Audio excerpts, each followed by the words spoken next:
next topic here, and that's our boy Christian Watson. I don't know how you guys feel about this, man, but I just got a weird feeling that we're going to see him sooner rather than later. Now, I'm not talking about him going out there and playing full speed in camp, but this feels like it might be closer to the 3 or 4 game mark as opposed to the 6 or 7 game mark. Now, maybe it falls right in the middle, right after the bye. Who knows? But I don't know, man. Just things are looking really, really up for Scoot. Let's kind of go through how the injury occurred and the timeline, and I want to get your all's take on maybe where you anticipate him, stepping back into the lineup. Right. So the injury diagnosis and initial prognosis back in January of 2025, right? Christian Watson suffered that torn ACL in his right knee during the Packers' Week 18 game against Chicago on January 5th, ending the season for him. His father indicated he would miss most of the 2025 regular season with a potential return around Week 12 following surgery and standard rehab. So his dad kind of hinted at Week 12. This was early on, right? Surgery and early recovery. January to March of 2025, Watson underwent the ACL reconstruction surgery shortly after the injury. By March, reports highlighted a promising start to the recovery with no major setbacks. That's the first. My knee. First step in the process is no setbacks with the surgery, right? That's what happened with Bach over and over and over again. Yeah. Positive updates came in the spring. In May of 2025, Watson provided a positive self-update on his knee, recovering during OTA, stating he was ahead of schedule. Head coach Matt LaFleur confirmed this, noting Watson's progress, but emphasizing caution. All right, mid-off-season progress. So in June of this year, by minicamp, Watson appeared ahead of schedule in his ACL rehab, participating in limited activities. LaFleur gave an honest update, warning of potential limitations, but Watson shared videos showing improvement. Reports suggested he could return sooner than initially expected. All right, now let's get into training camp here real quick.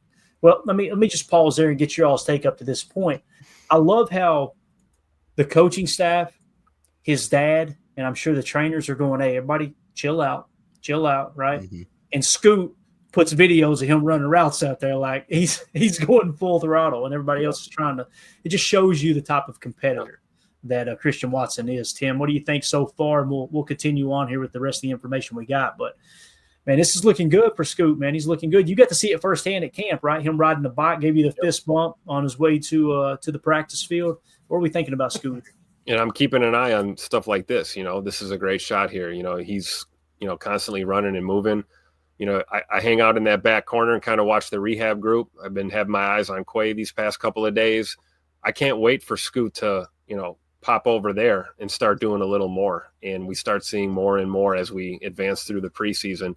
I liked Ron Sandville's comment, maybe after the bye. I mean, that might be, wishful thinking or an extremely early timetable. But, I mean, if we're talking at the bye, after the bye, around that time of the season that he's looking like he's about ready to, hit the field and see some game speed, that's going to be, a great thing for us. And, Scoot's had to deal with this his whole career. Like, everyone, I know I'm not the only one on this pod that's sick and tired of the glass comments and, all this nonsense. I mean, he's had to prove himself since the minute his feet hit the ground here at 1265. And, he handles it like a total pro, and this is a guy you want to root for and you want to see successful and come back ahead of schedule. I think it's a foregone conclusion that he will be ahead of that initial prediction. I know we were excited for Thanksgiving, possibly. I even joked about, sometime in October around my birthday, maybe we'll see Scoot play in the game.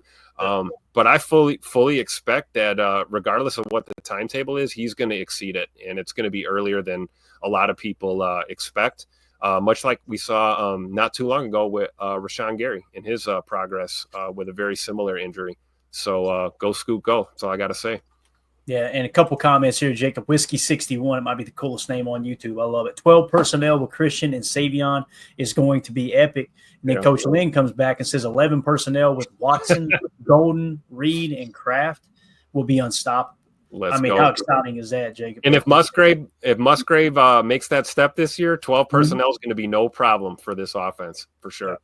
Absolutely. Jacob, what's your take so far, man? Yeah, I mean, I really do. I'm sick of the glass stuff. I just asked Grok, so maybe it's not exactly accurate, but I asked, would you consider Romeo Dobbs made of glass? I wouldn't, personally. Right. I don't think so. But him and Watson have missed similar amount of games.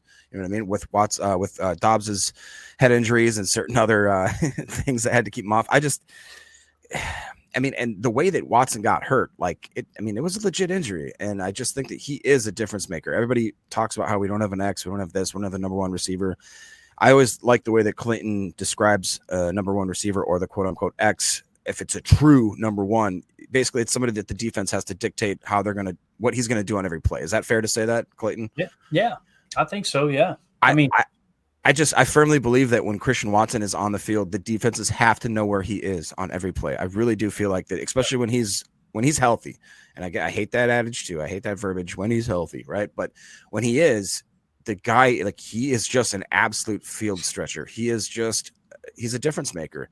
And now the fact that we have some other guys behind him, maybe Mr. Golden, Bullet. If you got a guy named Scoot and a guy named Bullet on your wide receiver core, you better have some fast DBs, man, because they're going to be leaving them in the dust, So I'm very excited about when he comes back, whatever time that be. If it's week 4, week 5, week 6, week 12, I'm ready to have him absolutely add a burner to this offense.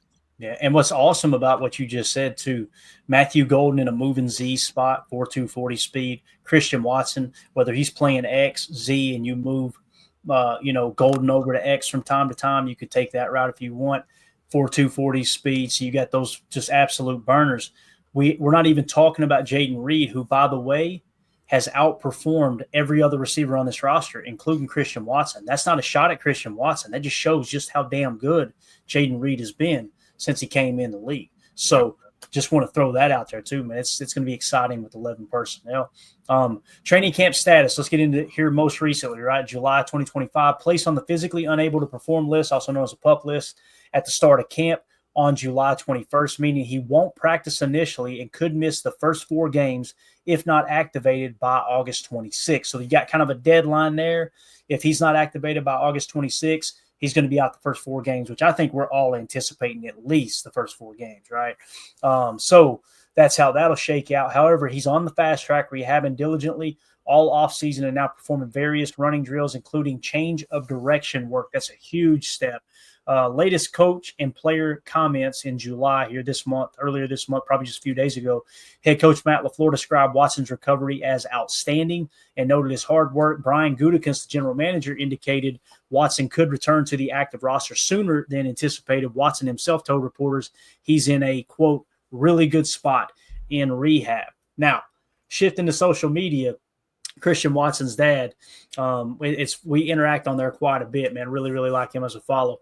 He said almost 6'5" and 220 pounds, moving like a gazelle. Can't wait till it's go time. Apparently, he also has more fans amongst the Packers faithful than his haters would like, and did the fist bump emoji. And as you can see here, he had just quote tweeted at Alec_332, said, fan to Christian Watson, quote, when are you coming back? Watson with a smirk, as soon as I can. The wide receivers out here doing sprints and resistant band work at training camp. So with that being said, I just love that Tazim, Christian's dad, is starting to recognize that the loud people on X are in the minority. It's the loud minority, right? It's those people that scream he's made of glass and this and that. And as I think it was Chris the Casual in the chat here said just a second ago, there ain't nobody in this chat calling him made of glass, saying he's made of glass. Yep. I love the community we created here, and it has nothing to do with me, Tim, Jacob, Amelia, or anybody who helps with the pod. It's the group of fans that have kind of gravitated towards the chat. I love the way that we get in here and talk ball. So, going to be a lot of fun, man, to see when he actually makes his return. And when he does, could you imagine if the game he comes back, Tim, it's at Lambeau Field, and when he comes out of that tunnel onto that field active on game day, oh my God. Oh man, it's going to be fire. And, like Jacob was talking about earlier, you always talk about a true number one, right? A guy that whether you're in zone or man, the defense is going to tilt when Christian Watson's on the field, period, point blank. You can send him in motion, see if a guy's following, maybe tip the coverage. But even if they're not in a man and they're sitting in the zone, that safety is going to shade. He's going to shade towards Christian Watson. And that's a true field tilter. And, you know, I think honestly, it may prove that he's just one of many that we have on this team when it's all said and done. But getting a guy like him back, you know, in the prime of your season, you know, kind of rounding out that first, you know, quarter or first half of your massive 17-game season in the NFL, it's going to be a huge boost to this offense for sure. Yeah, definitely. Jacob, any other thoughts on Christian Watson here, man, before we move on? Just what Coach Len says here. He says he can't be made of glass when he blocked the way that Watson does. And I think that might be his – I think it has to be his most underrated part of his game is that everybody thinks he's a field stretcher, a burner, possession receiver, whatever you want to say, which I think is true. But he is a damn good blocker for how lanky he is and what we ask him to do. 6'5", 220, yeah, but that's not easy for a guy like him to get his hands on you and keep you – block you to the water cooler like he can block. And the last thing I wanted to highlight was I think Dead Fish made a great point here. He says Watson's a difference maker. Golden betters Watson's speed. Williams matches Watson's speed. I see Golden and Williams as an insurance policy for Watson. That's how important he is to the offense. Yeah, that's a great point right there. Great point. I want to say this too. You guys go check yourself over on Christian's dad's Twitter account at NFL Hitman 33, but I think he confirmed the 220 pounds. If you guys remember, I want to say he said that Christian Watson was playing at about 212 last year. I think that was the number he was at. So nice. This is 2 years in a row that it sounds like he's beefing up a touch, right? Maybe they asked him to put on 10 pounds or something, and he's, you know, almost there. A couple more to go.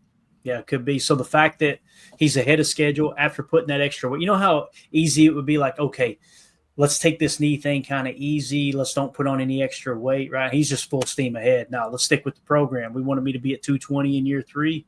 Let's get it done. Or year 4, whatever year it is, right? So 6'5", 220 at receiver.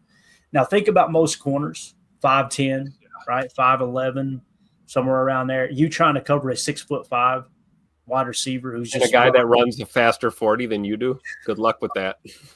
Unbelievable, man.